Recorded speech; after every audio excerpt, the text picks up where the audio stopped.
place à cette deuxième partie. Merci d'être avec nous. Deuxième partie consacrée à l'investissement durable et les enjeux sur les territoires. 3 invités pour en discuter, pour en débattre avec Philippe Quinter, le directeur développement durable et RSE chez la BPI France. Bonjour.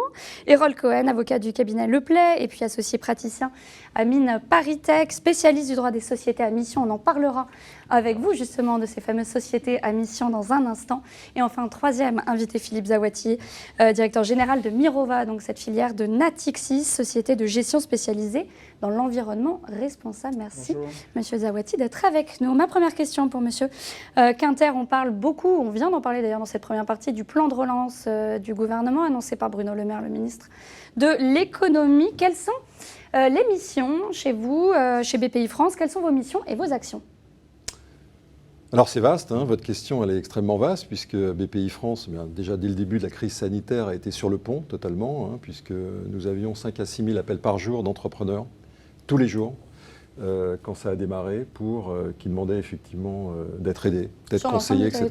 Sur l'ensemble du territoire, c'est-à-dire toutes les entreprises françaises, puisque vous savez que la mission de BPI France, hein, c'est d'accompagner les entreprises françaises en financement, en investissement, hein, et aussi à l'international, en accompagnement. Et donc la mission, c'est bien sûr d'accompagner des entreprises, de s'intégrer bien sûr dans le plan de relance gouvernemental, parce que là-dessus, effectivement, il y a tout un ensemble de dispositifs qui ont été mis en œuvre extrêmement concrets, sur l'automobile, sur l'aéronautique, etc., sur tout un ensemble de secteurs fragilisés. Et puis d'accompagner également avec tout un ensemble de mesures. Vous savez que l'accompagnement chez nous était une donnée cardinale, aussi importante que l'investissement et le financement. On l'a placé sur un pied d'égalité dès l'origine pour justement, en fait, notre métier entre guillemets de fournisseur d'argent ne se limite pas à ça. Il y a tout un dispositif d'accompagnement pour aider les entreprises, les conseiller, les porter dans la durée. Pour nous, c'est aussi extrêmement important. Donc sur des choses extrêmement concrètes, sur des diagnostics, sur des accélérateurs, en région d'ailleurs. On a tout un ensemble de dispositifs d'accélérateurs à l'appui des régions et des outils d'accompagnement qui permettent aux entreprises finalement d'avoir une meilleure résilience. En tout cas, on fait tout pour. C'est jamais gagné, hein, c'est jamais garanti, mais l'association d'un suivi extrêmement rigoureux sur le plan financier, plus un accompagnement extra-financier, je dirais qu'on multiplie un petit peu les possibilités pour qu'une entreprise sorte de l'eau, quoi. Et la tête au-dessus de l'eau en ce moment, c'est quand même compliqué. Et parmi ces entreprises que vous citez, certaines sont tournées déjà ou vont se tourner vers les énergies vertes, vers les énergies renouvelables. Quel est l'intérêt, Philippe Zawati, de se tourner vers ce type d'industrie d'énergie verte, renouvelable, d'investir dans le green? Ça va bien au-delà des énergies renouvelables. C'est tout ce qui tourne autour de la transformation de nos économies vers un monde décarboné. Et ça couvre un champ extrêmement vaste en fait, de secteurs. Donc évidemment le secteur de l'énergie avec les énergies renouvelables, mais aussi la mobilité propre par exemple, toutes les innovations dans le domaine de la mobilité électrique, de l'hydrogène. On a beaucoup parlé d'hydrogène et du plan hydrogène au niveau européen ou au niveau français.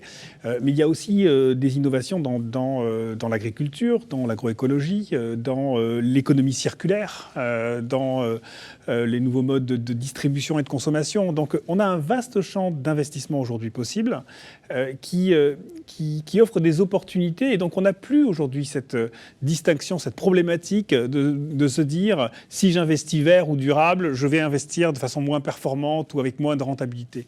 Cette problématique-là a complètement disparu parce qu'on est dans un moment de transformation extrêmement fort.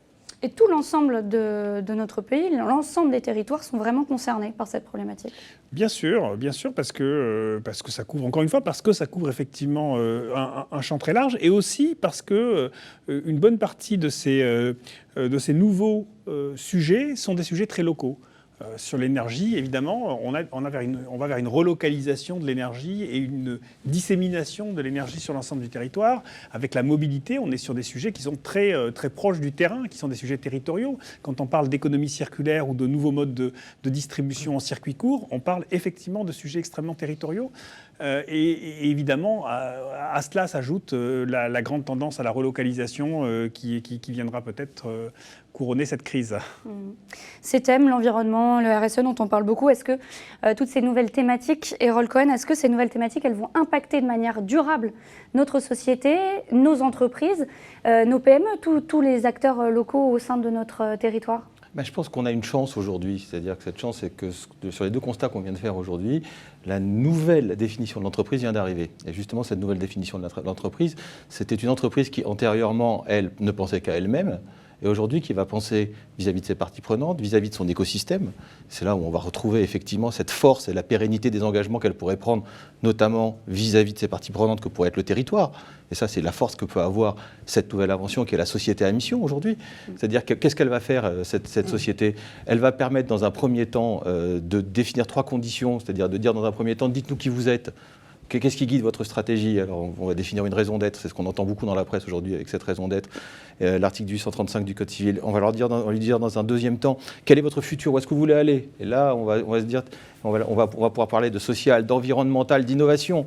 Là, on va se retrouver dans ces critères-là. On va lui dire, mais comment vous garantissez tout ça ? On m'a dit, dans un premier temps, on vous met un contrôle à l'appui de tout ça. Vous allez voir dans les territoires comment le contrôle va être intéressant. On va vous mettre un contrôle qui est à l'intérieur de l'entreprise. Et deuxième temps, on va vous offrir une garantie qui va être à l'extérieur de l'entreprise, c'est-à-dire que un organisme tiers indépendant va venir nous contrôler. Quel est l'impact de tout ça ? On peut dire que la France vient d'inventer certainement l'entreprise du futur. On se retrouve aujourd'hui justement dans cette entreprise qui va pouvoir s'appliquer à toute cette volonté d'innovation et d'implication sur le territoire. On pourra voir d'ailleurs, plus loin même d'ailleurs, sur les définitions des investissements dans le territoire qu'on a vu jusqu'à présent qui étaient peut-être déceptifs ou qui n'étaient pas intéressants finalement, parce qu'on trouvait des choses qui étaient assez particulières. On se rend compte que la société à mission, elle va pouvoir permettre soit d'alerter, de contrôler, soit à la fin même de garantir, ce qui veut dire que plus personne ne pourra nous dire je fais une promesse et je ne la tiens pas. C'est-à-dire je viens dans un territoire, je demande des aides et je ne tiens pas à ces aides-là. Philippe Quinter, vous êtes d'accord avec ça ? La France a inventé un nouveau type d'entreprise ? Je ne sais pas si on a inventé un nouveau type d'entreprise. En revanche, ce que je sais, c'est qu'on est en plein milieu du gué, des transitions. Comme l'expliquait Philippe, aujourd'hui, on sait très bien qu'on ne peut pas reculer. Et on ne connaît encore pas tout à fait la rive que l'on a en face.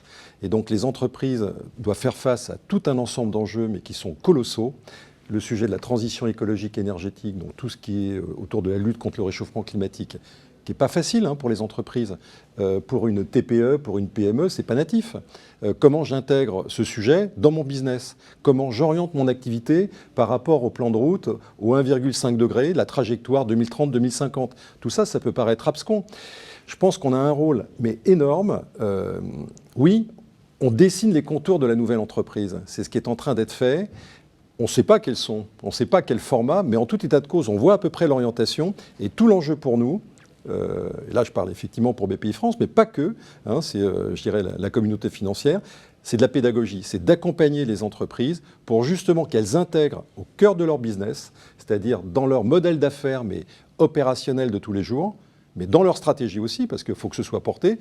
Là, quand on parle de société à mission et de raison d'être, on est quand même sur la colonne vertébrale de l'entreprise et de la projection de l'entreprise et la façon dont elle va être perçue à la fois par les marchés, par ses clients et par ses salariés aussi. Ça, il y a un enjeu colossal. Donc là, je crois qu'on est vraiment à un carrefour extrêmement intéressant, qui est à haut risque. Donc il faut vraiment qu'on mette toutes nos forces. Je dirais, on parlait de l'accompagnement, moi c'est un sujet que je développe beaucoup parce qu'on sait très bien qu'il y a un enjeu, on a sorti des études là-dessus. Il faut vraiment qu'on soit proche des entrepreneurs pour les guider. On a sorti des études là-dessus qui démontrent par exemple sur le climat, 80% des entrepreneurs se sentent concernés par les sujets de la lutte contre le réchauffement climatique, mais il n'y en a que 13% qui le mettent dans leur stratégie. Alors comment les accompagner ? Parce que vous parlez de pédagogie, donc ça passe évidemment par un soutien financier, mais pas que. Donc comment au mieux les accompagner ? Par des choses concrètes. Donc, je vous ai parlé des accélérateurs. On a mis en place avec l'ADEME des diagnostics, Ecoflux, etc. C'est-à-dire il faut commencer à mesurer les choses. Il ne faut pas faire des choses compliquées. Quand on s'adresse à une TPE, il faut que ce soit acceptable pour un dirigeant de TPE ou une dirigeante. Il y a des choses plus sophistiquées, s'il y a plusieurs sites, s'il y a des sites internationaux, etc. Donc il y a des outils. Nous, on a mis en place un climatomètre, de donner envie de mesurer les choses et d'avancer. Et surtout de donner envie du sens de la mesure. Quand une entreprise fait un investissement, c'est peut-être, avec des outils simples, de mesurer les gaz à effet de serre économisés sur un projet pour la photographie de l'entreprise, voir les axes de progrès, avoir des plateformes qui permettent, nous on travaille beaucoup avec un certain nombre d'acteurs sur ces plateformes, comment mesurer, comment se comparer, et puis avoir des solutions aussi. Hein. Donc il faut outiller, mais ce n'est pas qu'un outil, c'est un changement de mindset, c'est un changement d'état d'esprit qui est aussi fondamental. C'est à la fois l'état d'esprit, la culture de l'entreprise, virage à opérer, et bien sûr l'outillage. Philippe Zawati, les sociétés à mission, est-ce que c'est l'avenir pour la France ? Je crois. Nous, on s'est transformé en société à mission la semaine dernière, donc on est ravis de rejoindre cette nouvelle communauté. Je crois que c'est l'avenir parce que c'est un peu la continuité de ce que la finance durable développe depuis maintenant une dizaine d'années. Hein. Finalement, quel est le message qu'on a fait passer depuis le démarrage de ce mouvement de finance durable ? C'est que les entreprises ne sont pas des unités complètement isolées qui peuvent ne se regarder que le nombril et que leurs profits, et que les entreprises font partie d'un écosystème, c'est-à-dire qu'elles sont extrêmement dépendantes en réalité. Elles ont elles-mêmes un impact, mais elles sont aussi dépendantes du monde qui les entoure. Et la crise, évidemment, sanitaire offre un peu, malheureusement, mais un exemple éclatant de ça, c'est qu'une entreprise sans santé publique, ça n'existe pas. Il n'y a pas de business sans santé publique. Et donc, l'entreprise doit prendre en compte de plus en plus ses parties prenantes, c'est-à-dire ses actionnaires, bien sûr, mais ses salariés, ses fournisseurs, le monde qui l'entoure, l'environnement, les communautés, les territoires qui sont autour d'elle. Et donc ça, je crois que la société à mission l'a bien décrit, l'a bien mis en œuvre. Bon, on va voir maintenant, il faut que les choses vivent et se mettent en application. Mais en tout cas, clairement, la France a pris un cran d'avance sur ce sujet. Errol Cohen, vous qui êtes spécialiste, est-ce qu'on est vraiment parti pour sur ces 10, 20, 30 prochaines années, établir ce business model, ce rôle modèle de société à mission comme définitif chez nous, en France ? Alors, pour imaginer si on peut être sur 20 ou 30 années déjà, il faudrait déjà pouvoir normer aujourd'hui ce qu'on va faire avec elle dans 20 ou 30 années. C'est aujourd'hui qu'il faut le faire, aujourd'hui. Et aujourd'hui, qu'est-ce qu'on voit dans la société à mission ? C'est ce que vient de dire Philippe Zawati, mais on va comprendre. C'est-à-dire qu'on va mélanger un intérêt privé avec un intérêt public, en fait. Voilà. Alors là, c'était une des premières fois. Mais pour faire quoi ? Pour innover. C'est pas ça. Oui, c'est bien les problèmes contemporains. On va régler les problèmes contemporains, mais par l'innovation. Et pourquoi on met en place tout ceci ? Parce que les entreprises aujourd'hui, elles sont attaquées de l'intérieur comme de l'extérieur. De l'intérieur, on imagine bien tous les problèmes d'embauche des salariés sur les générations Y et Z, sur et depuis longtemps. On les invite à Rome pour les auditer, on les invite à Rome pour un week-end à Rome. On ne les a même pas encore embauchés dans l'entreprise. Vous voyez un peu la difficulté. On a 10 000 startups. 10 000 startups, est-ce que vous pensez que c'est quoi ? C'est le développement naturel de l'innovation ou c'est plutôt des gens qui ne veulent pas aller dans l'entreprise ? Vous voyez, on se retrouve exactement dans ces images-là. Donc il faut pouvoir donner à ces gens-là l'envie de revenir dans l'entreprise. Et ces personnes, quand elles vont revenir dans l'entreprise, et non pas des moindres notamment, il faut donner aussi une boîte à outils aux dirigeants. Parce que aujourd'hui, le dirigeant, il est complètement isolé. Comme l'a dit Philippe, il se retrouve aujourd'hui dans des situations où on lui dit qu'il faut respecter la norme, cette norme-ci, cette norme-ci, cette norme-là. C'est très simple ce qu'on va lui donner. C'est qu'on va lui dire, antérieurement, vous aviez votre RSE, elle était extra-patrimoniale, on va la mettre dans le business plan de l'entreprise. C'est le problème de tout le monde. C'est fini. La société à mission, c'est le pouvoir mettre ce problème pour tout le monde. Philippe Zawati, vous vouliez réagir ? Oui, donc je pense qu'il faut effectivement redonner aux gens de venir dans l'entreprise, il faut leur redonner envie. Peut-être on pourrait aussi commencer par leur montrer un monde qui leur ressemble. Par exemple, un monde paritaire avec autant d'hommes que de femmes, ce qui n'est pas le cas dans notre panel aujourd'hui. Il y a ce genre de choses-là aussi qui me paraît important et qui, quand on dit entreprise à mission et intérêt général, je crois que ça fait partie aussi des éléments qu'il faut prendre en compte. Quelle peut être la mission ? Alors, on peut parler évidemment du gouvernement avec ce fameux plan de relance, mais au niveau local, au niveau territorial, quelles aides, Philippe Conter parlait tout à l'heure d'aides vraiment pédagogiques concernant BPI, mais est-ce que ça peut venir d'acteurs plus globaux et à la fois locaux ? Je pense que les investisseurs ont un rôle à jouer et un des acteurs locaux, par exemple, qui me paraît important, c'est le rôle de l'épargnant. Je crois qu'on a de plus en plus, vous voyez, les épargnants aujourd'hui, quand ils vont placer leur argent dans leur banque, ils ont de plus en plus envie d'avoir la sensation de jouer un rôle, y compris au niveau local. Donc, par exemple, quelles sont les créations d'emplois que je vais générer en apportant mon argent dans tel produit financier, et quelles sont les créations d'emplois à côté de chez moi que je vais générer? Est-ce que je peux avoir un retour là-dessus? Est-ce qu'on peut me montrer concrètement ce qui se passe? Je crois qu'il faut essayer de redonner une visibilité, une explication extrêmement tangible, extrêmement claire à l'ensemble des acteurs, donc les acteurs du territoire, les épargnants, évidemment les entreprises, les collectivités locales. Et donc il y a un besoin de sens, en quelque sorte, de compréhension de à quoi sert mon argent, comment je vais l'investir. On a parlé tous ensemble, tous les quatre, d'innovation, d'entreprise et du rôle des territoires, Philippe Quinter. Est-ce que c'est ces trois pôles dont on a besoin pour sortir de cette crise économique, alors si ce n'est l'année prochaine, mais en tout cas dans les 5 prochaines années. Je vais prendre la balle au bond de Philippe, parce que bien sûr que nous, on est totalement alignés avec ce que dit Philippe, et d'ailleurs on l'a fait, c'est qu'on a donné aux particuliers, aux hommes et aux femmes de France, des morceaux d'entreprise de notre tissu économique. C'est-à-dire que, vous savez que nous, on ne s'occupe que des entreprises, mais on a fait en sorte que, les particuliers puissent accéder aux entreprises en investissant dans les entreprises. Donc il y a un lien de reconnexion entre, les citoyens et l'entreprise. Et puis le deuxième sujet qui me semble vraiment aussi central, c'est le sens. Faire revenir les gens dans les entreprises, c'est bien, mais faire en sorte aussi que les hommes et les femmes qui sont déjà dans les entreprises aient un niveau d'engagement maximal et se sentent bien dans leur entreprise, c'est un vrai défi. Vous connaissez les études, alors Gallup, etc. Il y a un certain nombre d'études qui ont été faites, qui circulent, où on voit que le niveau d'engagement moyen des hommes et des femmes dans nos entreprises est très faible. On est à la queue du peloton en France par rapport à l'Europe de l'Ouest. Et ça, c'est pas possible, parce qu'on a des fleurons, on a des tas d'entreprises exceptionnelles. Alors, on peut, encore une fois, les chiffres, on peut les critiquer, etc. Mais on voit très bien qu'il y a un enjeu, et la société à mission, la raison d'être, c'est aussi connecté. C'est aussi redonner du sens. Alors, je vais paraphraser un de mes amis directeur de la RSE qui dit « redonner du sens dans l'entreprise ». La RSE, oui, c'est vrai, mais c'est faire en sorte de créer les conditions d'en faire un projet d'entreprise. Par exemple, la raison d'être, l'objectif, c'est pas simplement qu'un COMEX ou un CODIR sur un coin de table écrive la phrase qui va bien. C'est pas ça le sujet. Le sujet, c'est qu'il y ait une espèce de projet d'entreprise et que les hommes et les femmes des entreprises se sentent concernés, soient porteurs des valeurs de l'entreprise. C'est la reconnexion. Ça me semble très important.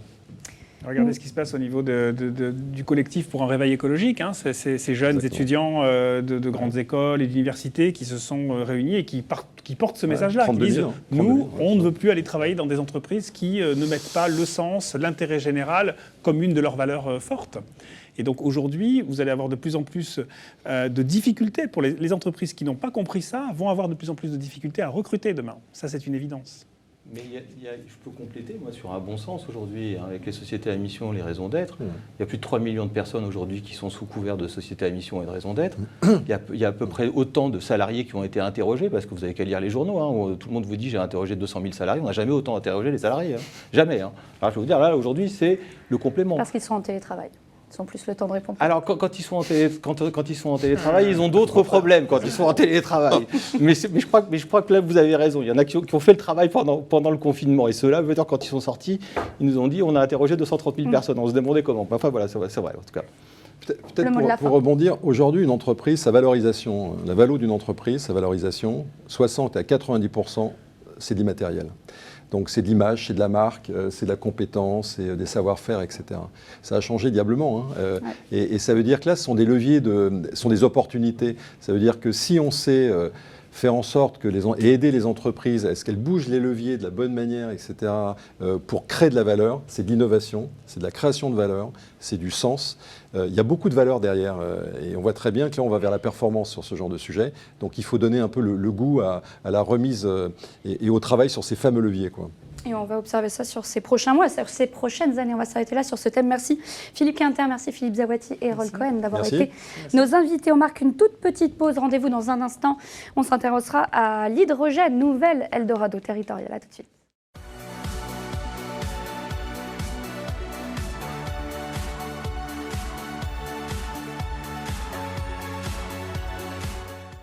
accélérateur, c'est un peu une école de dirigeants. On y va, on fait un diagnostic et on appuie fort sur la pédale et on avance. En fait, je pense que c'est un peu le propre du programme, c'est que finalement, c'est de nous pousser dans nos retranchements. Quand on arrive pendant 2 ans à faire venir des chefs d'entreprise, de PME, toujours débordés régulièrement, c'est que le programme est bon. Il y a 3 piliers, la formation, l'accompagnement au travers de missions de conseil. Et le 3e pilier, c'est le réseau. Avec des consultants de très très grande qualité. Et cette formation sur des thématiques comme le business plan disruptif, la négociation de contrats. Super occasion de partager avec d'autres dirigeants de PME et de vivre une belle aventure humaine. Donc le fait d'être réunis tous ensemble, ça nous galvanise pour aller de l'avant. C'est autant d'expériences, c'est 50 expériences, c'est 50 copains. Il y a une collaboration et plus que ça, une volonté de travailler ensemble. On a, pendant la crise du Covid, énormément échangé. On se partageait nos expériences, la façon dont on voyait les choses. Nous vivons aujourd'hui une aventure à 3 où nous bénéficions de 2 accélérés déjà implantés sur le territoire des États-Unis. Il faut réinventer son produit, le faire bouger, le faire évoluer, remettre les équipes en mouvement, les faire sortir des zones de confort et proposer à nos clients, à nos utilisateurs des produits nouveaux. On a franchi le cap des 250 collaborateurs et que nous sommes donc passés une ETI aujourd'hui. Et au final, avec le Covid notamment, avec toutes les hauts et les bas à l'international que j'ai pu vivre, c'est vrai que ça m'a permis de transformer la société, de la réorganiser. Oh, c'est génial. Il n'y a que du positif. Donc il faut foncer. Ça fait un bien fou. Ah oui, c'est très riche. Il faut absolument venir, ça c'est sûr.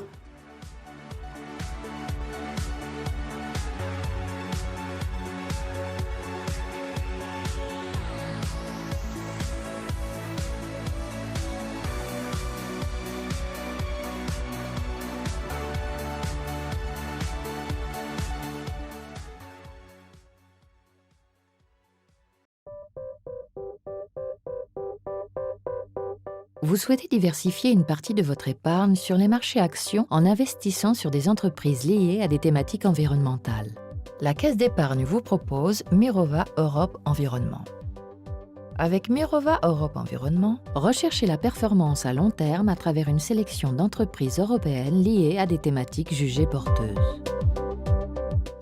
Le monde et l'économie d'aujourd'hui sont façonnés par des enjeux de long terme. Premièrement, la raréfaction de l'eau. La quantité d'eau douce a diminué de 37% depuis 1970. On estime que la demande d'eau devrait augmenter de 55% d'ici à 2050. Face à la pénurie d'eau, les sociétés de traitement de l'eau, d'irrigation ou d'analyse entre autres bénéficient de perspectives de développement favorables. Deuxièmement, le déséquilibre entre l'offre et la demande de ressources agricoles, provoqué notamment par la croissance démographique. D'ici 2050, la population mondiale devrait augmenter de 34%. La production agricole devra ainsi augmenter pour satisfaire ses besoins croissants et l'amélioration du niveau de vie. Or, les opportunités d'expansion des terres arables sont limitées. Les entreprises présentes sur la chaîne de valeur des ressources agricoles, de leur production au stockage, bénéficieront de ce potentiel de croissance. Enfin, on estime à 40% le besoin en énergie supplémentaire d'ici 2030, avec en parallèle des risques de hausse des coûts énergétiques. Les entreprises de plusieurs secteurs de l'énergie, dont l'isolation, les énergies alternatives ou l'éclairage, bénéficient en conséquence d'un fort potentiel de développement. En investissant dans Mirova Europe Environnement, vous accédez à des entreprises qui exercent tout ou partie de leur activité dans des secteurs dynamisés par ces tendances durables. Ces entreprises bénéficient d'avantages compétitifs liés à leurs expertises spécifiques. Ce sont aussi bien des petites et moyennes sociétés nationales spécialisées que des grands leaders mondiaux dans leur domaine. Par ailleurs, les entreprises auxquelles vous accédez à travers le fonds Mirova Europe Environnement sont jugées comme respectant les meilleures pratiques en termes d'investissement socialement responsable. Ces entreprises ont à cœur d'anticiper et de maîtriser leurs impacts environnementaux. Elles sont exigeantes dans leur comportement en matière sociale et sociétale et veillent à la qualité de leur gouvernance. Intégrer ces critères de sélection peut représenter une source de valeur ajoutée à long terme. Avec Mirova Europe Environnement, vous optez pour une solution d'épargne pour tirer parti d'enjeux environnementaux, une sélection d'actions européennes liées à des thématiques jugées porteuses, un investissement socialement responsable couplé à une recherche de performance à long terme.